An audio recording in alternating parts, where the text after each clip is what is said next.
Alors, Bezrat Hashem, la Gemara aujourd'hui, Shabbat 105, c'est Parashat Vayechi, Yom Sheni, Gemara de Shabbat 105a. Katav otachat notarikon.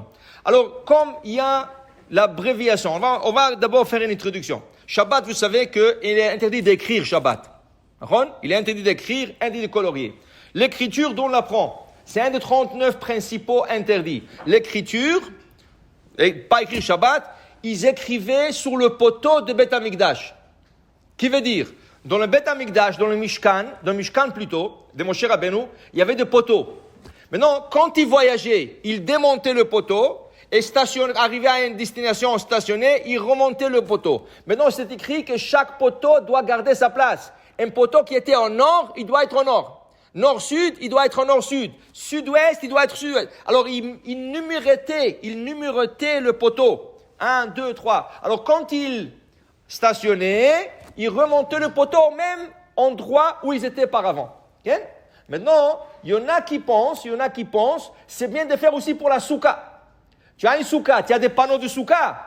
Alors, tu numérotes 1, 2, 3. Comme ça, l'année prochaine, tu mets chaque panneau à sa place de l'année dernière. C'est pas une obligation, c'est une recommandation. Mais là, on apprend que le Beth Amikdash, il y avait une écriture, il écrivait. Et Shabbat, c'est assour l'ikhtov. C'est interdit d'écrire, d'accord? Maintenant, il y a une façon d'écrire qu'on appelle l'abréviation. En hébreu, c'est notarikon. Notarikon. Mais c'est notarikon. Regarde. Je vais l'écrire le nom d'Hachem. Mais je n'ai pas le droit d'écrire le nom d'Hachem, à moins que j'écris un Sefer Torah, un Mezuzah. Alors, comment on peut écrire le nom d'Hachem sur un papier sans transgresser de ne pas écrire son nom? J'ai écrit la lettre He apostrophe. He apostrophe, c'est une abréviation qui représente le nom d'Hachem. Alors, quelqu'un qui va lire He apostrophe Hachem. Ou par exemple, je peux prendre deux mots et le rendre abrégé. Comment? Je vais dire Be'ezrat Hachem.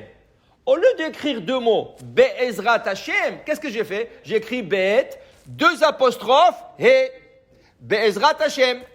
D'accord? Be'ezrat Hachem. Ça, c'est l'abréviation. Ok? Maintenant, il y en a qui pensent, oh, waouh, tu as écrit Be'ezrat Hachem. Est-ce qu'on peut jeter ça à la poubelle? Alors, il y en a qui disent, non. Alors, puisque ça représente le nom d'Hachem, tu ne pourras plus le jeter à la poubelle. Alors, il faut que tu le mets à la Geniza.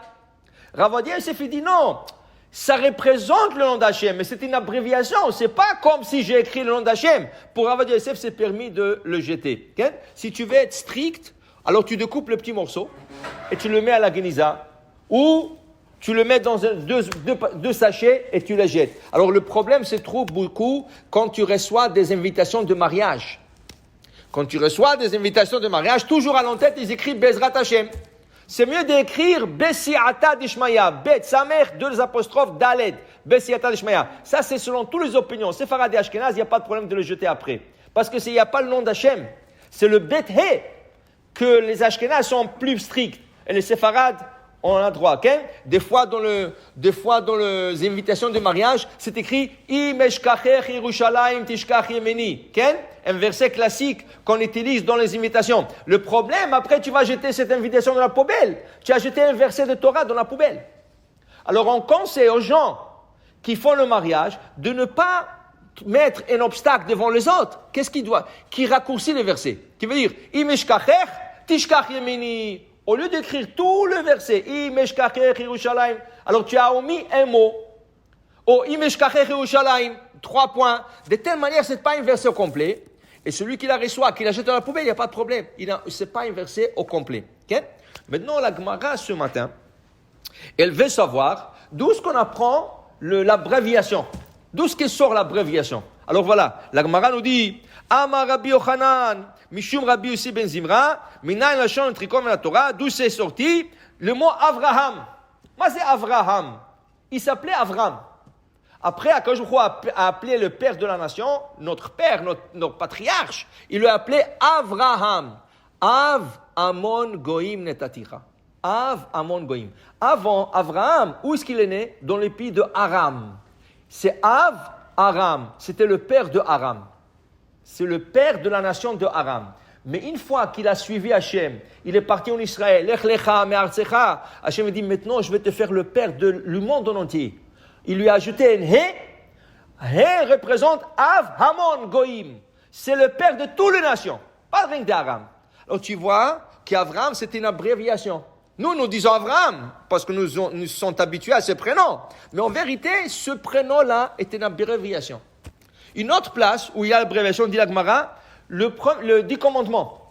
Comment commence le 10 commandements? Par quel mot? Anochi, Adonai Elohecha, Asher hotzeticha me'eretz Mitzrayim, je suis le Dieu l'Éternel qui t'a fait sortir de l'Égypte. Anochi, Mazé Anochi, moi.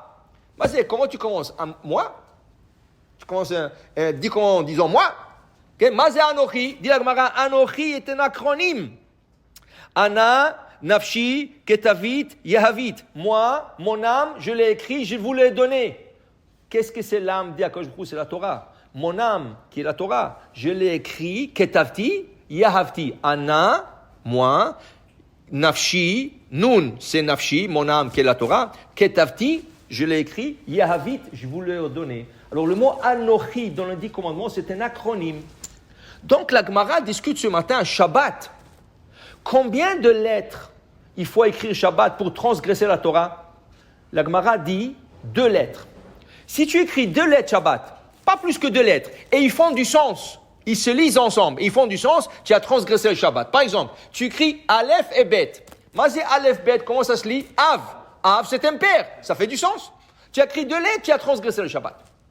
Si tu as écrit Aleph Gimel, ça n'a pas de sens. Ag. Il n'y a pas de sens de Ag.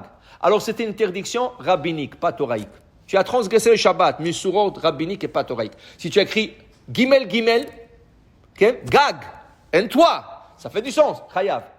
Donc la Gemara veut dire, si j'ai écrit He, apostrophe, Hachem, alors je n'ai pas écrit 2 lettres, j'ai écrit He, apostrophe, abréviation, notaricon. Est-ce que ça existe? Puisqu'on voit que le notaricon c'est de la Torah, parce qu'Avram c'est un notaricon, Anochi c'est un notaricon, alors normalement, écrire Shabbat, une lettre, apostrophe, même si c'est rien qu'une lettre, ça fait déjà du sens et ça a déjà ça veut dire ça porte tout un mot ou des fois 2 mots dedans, ça devrait être chayav, coupable. Ça veut dire que le Shabbat, il faut pas écrire même pas une lettre, même pas une lettre. Il faut faire attention à cela. Baruch Adonai le'olam, amen ve amen.